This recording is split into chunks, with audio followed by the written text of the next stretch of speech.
কতগুলো পুলিশ নিয়ে কতগুলো কর্মী নিয়ে ওই হাওড়া জেলার উলুবেড়িয়ায় যেতে পারে আমি দেখবো।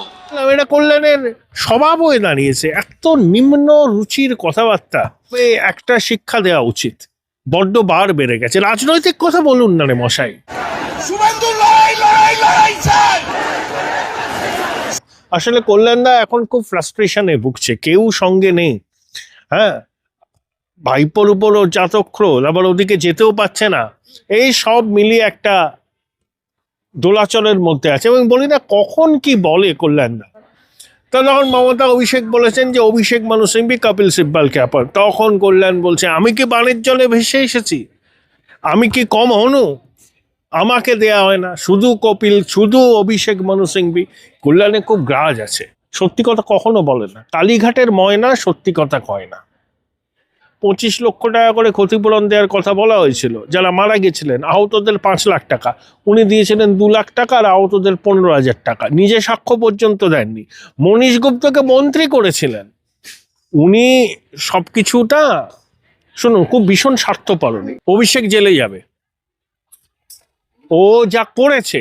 আর এই কথাটা মানুষ নেবে? আপনার মনে হয় অভিষেক জেলে যাবে? যাবেই।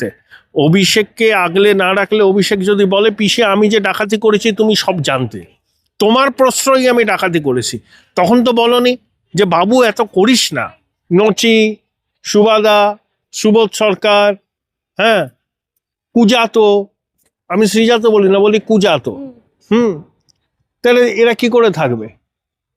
ধান্দাবাজি করতে গেছিল, এখন ধান্দাবাজি করার স্কোপটা তো আর নেই। মঞ্চ থেকে দেখা যাচ্ছে কল্যাণ ব্যানার্জি আক্রমণ করলেন, এমনকি তিনি বললেন লড়াই লড়াই লড়াই চাই, শুভেন্দু লড়াই লড়াই লড়াই চাই, এই ভাষায় আক্রমণ। আমার সঙ্গে রয়েছেন রাজনৈতিক বিশ্লেষক অর্কপ্রভু সরকার, কথা বলবো স্যারের সাথে। কি ব্যাপার স্যার? কল্যাণ বন্দ্যোপাধ্যায় কি প্রকৃতস্থ ছিলেন? উনি কখন প্রকৃতস্থ থাকেন আর কখন অপ্রকৃতস্থ থাকেন, এটাই খুব মুশকিল। আসলে কি বলবো আর কি, মানসিক ভারসাম্য কল্যাণদা হারিয়ে ফেলেছেন। চেঁচামেচি করেন সংসদে, জোকারের মতো আচরণ করেন। আরে কয়েকদিন আগে মমতা বন্দ্যোপাধ্যায়ের বাড়িতে, এটা অনেকে জানে না, তুমি জানতে পারো হয়তো, যে মহুয়া মৈত্র, অভিষেক ব্যানার্জি, মমতা বন্দ্যোপাধ্যায় সব ছিলেন। এইসব বিভিন্ন আইনে সাহায্য নেওয়া। তো তখন মমতা অভিষেক বলেছেন যে অভিষেক মানু সিংভি কপিল সিব্বালকে আপন। তখন কল্যাণ বলছে আমি কি বানের জলে ভেসে এসেছি, আমি কি কম হনু, আমাকে দেয়া হয় না, শুধু কপিল শুধু অভিষেক মানু সিংভি। কল্যাণে খুব গ্রাজ আছে। আর শুভেন্দু বাবুকে আক্রমণ করলে দিদিমণির কাছে একটা বাড়তি নাম্বার পাওয়া যায়, এটা আমি অনেকদিন ধরে দেখেছি। আগে একবার এয়ারপোর্টে নেমে ও উল্টোপাল্টা কথা বলেছিল, তখন সেটাকে খুব একটা গুরুত্ব দেওয়া হয়নি। কিন্তু আমি জানি না শুভেন্দুবাবু ব্যাপারটাকে রিয়াক্ট করা উচিত, আসলে উনি করবেন হয়তো, নাকি ও গুরুত্বই দেয় না, আবল তাবল ভুলভাল বলে। শুভেন্দু ওকে কি গুরুত্ব আদৌ দেয়? পাগল টাগলের কথা রিয়াকশনও দেবে কিনা আমি জানি না, তবে একটা শিক্ষা দেওয়া উচিত, বড্ড বার বেড়ে গেছে। রাজনৈতিক কথা বলুন না রে মশাই, আপনারা তো রাজনীতির কথা বলেন না, ব্যক্তিগতভাবে আক্রমণ করেন। আসলে কল্যাণদা এখন খুব ফ্রাস্ট্রেশনে ভুগছে, কেউ সঙ্গে নেই। হ্যাঁ, ভাইপোর উপরও চাতক্রোধ, আবার ওদিকে যেতেও পারছে না। এই সব মিলিয়ে একটা দোলাচলের মধ্যে আছে। এবং বলি না কখন কি বলে কল্যাণদা।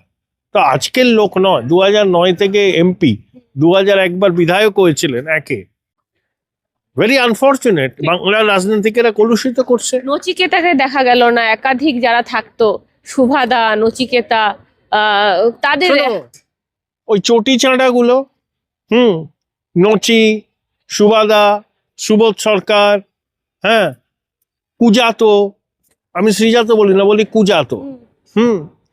তাহলে এরা কি করে থাকবে?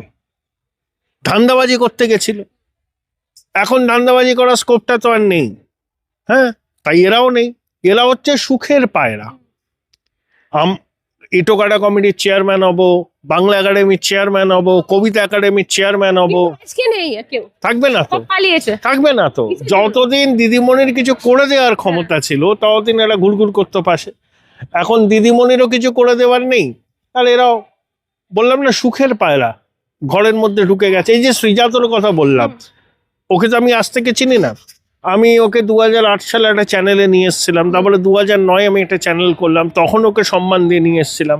ব্যক্তিগতভাবে আমার সম্পর্কে বলার কিছু নেই, কিন্তু আঁতলামো এবং আমাদের অনুভূতিকে আঘাত করার তো একটা সীমা আছে। কতদিন বন্ধু বলে এগুলো থেকে মুখ ফিরিয়ে রাখবো? আমি তো ও টাইপের লোক নই, যেটা আমার খারাপ লাগে আমি স্পষ্ট করে বলে দিই। একদম। আর একটা বিষয় হচ্ছে মমতা বন্দ্যোপাধ্যায়ের 21শে জুলাই মঞ্চ থেকে তিনি বললেন রাস্তায় থাকবো, এদেরকে উখড়ে ফেলবো, মমতা বন্দ্যোপাধ্যায় বললেন। উনি রাস্তায় থাকুন, ভালো থাকুন, সুস্থ থাকুন, রাজনীতি করুন, মিথ্যা কথা বলবেন না। আপনি হচ্ছেন প্যাথোলজিক্যাল লায়ার। আজকে মিথ্যে কথা বললো ওর কথা। ওই যে শহীদ স্মরণ করা তো উচিতই নয়। ওরা উনি তো শহীদের নাম ভাঙিয়ে ক্ষমতা এলেন। এমপি এমএলএ দলের লোকেরা, সুশান্ত চট্টোপাধ্যায় প্রাক্তন বিচারপতি রিপোর্টে 25 লক্ষ টাকা করে ক্ষতিপূরণ দেওয়ার কথা বলা হয়েছিল যারা মারা গেছিলেন। আহতদের 5 লাখ টাকা, উনি দিয়েছিলেন 2 লাখ টাকা, আর আহতদের 15,000 টাকা। নিজে সাক্ষ্য পর্যন্ত দেননি। মনীশ গুপ্তকে মন্ত্রী করেছিলেন। উনি সবকিছুটা শুনুন, খুব ভীষণ স্বার্থপরণী, ভীষণ নিজের ছাড়া কিছু বোঝে না। নিজের এবং ভাইপো তাদের সুরক্ষা ওনার কাছে সব থেকে প্রায়োরিটি। উনি যে বলছে আমার কোনো সুরক্ষাই নেই, আমার কোনো সিকিউরিটি গার্ড নেই, জেড প্লাস ক্যাটাগরির নিরাপত্তা পান। এখন কিছু নেই নাকি? এই তো আবার মিথ্যা কথা। প্রাক্তন মুখ্যমন্ত্রীর নিরাপত্তা যা ছিল তাই আছে, জেড প্লাস ক্যাটাগরির। খোকাবাবুর সাধারণ সাংসদের যা থাকে তাই থাকে। বলছে আমার আর আমার ভাইপোর এই মুহূর্তে দাঁড়িয়ে অভিষেকের একটা কেউ নেই সিকিউরিটি, আপনারা আমার সিকিউরিটি। এসব কথা বলার জন্য বলা। অভিষেকের সঙ্গে 3 জন আছে, দিদি জেড প্লাস ক্যাটাগরির সিকিউরিটি পান। ওনার 2 জন ছিল না, স্বরূপ দ্বিবেদী আর একজন, তাকে সরিয়ে নিয়েছে 30 বছর ধরে। তাই সেটাই ওনার রাগ। বলছে সারা রাত আমি এখানে ছিলাম, বিজেপি হারমাদরা নাকি সব আক্রমণ করার চেষ্টা করেছে। উনি ছিলেন, বসেছিলেন, ভালো করেছিলেন। ওরা এগুলো ওই তো রাজীব কুমারদের জন্য বসেছিলেন। বসে থাকতে উনি ভালোবাসেন, আর চনমনে থাকবেন। এখন তো ওইভাবে রাস্তায় হাঁটেন টাটেন না, এগুলো করলে পরে দিনে 5-6 কিলোমিটার উনি হাঁটেন, সেই হাঁটার অভ্যাসটা থাকবে। আমি চাই উনি সুস্থ থাকুন, দীর্ঘজীবী হন, ভালো থাকুন, কিন্তু মিথ্যা কথাটা বলা বন্ধ করুন। অনেক বয়স হলো, 71 বছর বয়স। হ্যাঁ, এখনো যদি তিনি অবিশ্রান্ত মিথ্যা কথা বলেন তাহলে সেটা খুব খারাপ লাগে। শুভেন্দু অধিকারীকে সরাতে হবে, অভিষেক বন্দ্যোপাধ্যায় বলছেন ইমিডিয়েট শুভেন্দু অধিকারীকে সরাতে হবে। অভিষেক জেলে যাবে, ও যা করেছে। আর এই কথাটা মানুষ নেবে? আপনার মনে হয় অভিষেক জেলে যাবে? যাবেই তো, আইনের ব্যাপার থাকে তো। আপনি চাই যে কালকেই সবকিছু হোক, ওভাবে হয় না। আদালত কার্য প্রমাণ রাখতে হবে। তাই তো প্রতিহিংসার রাজনীতি বলবে যে ক্ষমতায় আসলে বিজেপি তাকে অভিষেককে ধরে নিয়ে গেল। না না না, ও আমার সঙ্গে বিশিষ্ট প্রাক্তন আইপিএস নজরুল ইসলামের কথা ছিল একটা অনুষ্ঠান। উনি বললেন এরকম ডাকছে তো ফট করে একজন আটকে দেবে, 4 বছরের কমে বেরোতে পারবে না।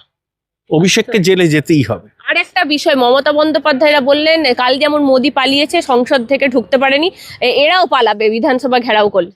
উনি করুন ঘেরাও, উনি ঘেরাও করুন না। ওনার দলই তো আর নেই, দলের সব লোক পালিয়েছে। গুটি কয় যেগুলো আছে সেগুলোও থাকবে কিনা জানি না। হ্যাঁ, উনি অভিষেককে আগলে রেখেছেন, বাধ্য হচ্ছেন আগলে রাখতে। অভিষেককে আগলে না রাখলে, অভিষেক যদি বলে পিসে আমি যে ডাকাতি করেছি তুমি সব জানতে, তোমার প্রশ্রয়ই আমি ডাকাতি করেছি, তখন তো বলনি যে বাবু এত করিস না, তুই জনপ্রতিনিধি, গরিব মানুষ আছে রাজ্যে এত, তুই এরকম ডাকাতি করিস না। পিসিমণি কি বলেছেন? বাবু লুটে নে, বাংলাটাকে লুটে নে, আমি তো আছি ছাতার মতো। 28% চোর চলে গেছে ঋতব্যতর কাছে। সব থেকে বড় ডাকাত ওনার পাশে দাঁড়িয়ে আছে, বাংলার ডাকাত। ওনার এইসব বলা সাজে না। এই জন্য বললাম না, অসম্ভব মিথ্যা কথা বলে, সত্যি কথা কখনো বলে না। কালীঘাটের ময়না সত্যি কথা কয় না।